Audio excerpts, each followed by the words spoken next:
પહેલી વાર આવ્યા છે 20-25 વર્ષમાં એને પણ કેટલો ભાસ થતો હોય છે, કેટલી મજા આવતી છે. કુટુંબમાંથી એની સાથે કોઈ નહોતું, એકલા જ હતા.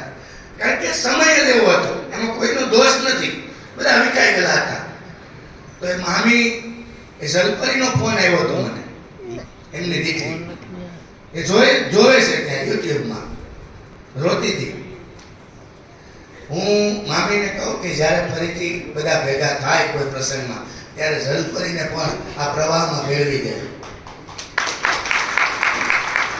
એટલે એને કેટલા ભાઈ મળી જાય, કેટલી બહેનો મળી જાય, એનું એક કુટુંબ નવું બની જાય ફરીથી. તો કે એનું કુટુંબ પરિવાર મામા માસી જ હતા, પણ એનું કુટુંબ બની 138 એટલે એક એવી પણ ઘટનાઓ બની એમ કે જે લોકો અહીંયા આવ્યા પછી ગોપીનાથ હવેલી, બોલતા ગોપીનાથ બોલતા મહારાજના સાનિધ્ય, બોલા હતા, કોઈને પરમ મંદુ પૂજ્ય બધા બોલતા ઉત્યાણીયા મહારાજ. એટલે હવે તો સુખી પડવાનું જ ડર લાગે છે.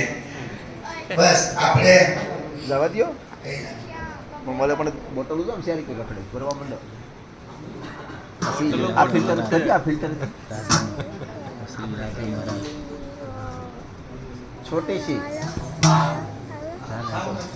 बोली बोली मोटी ना हो भाई जितना कहे उतना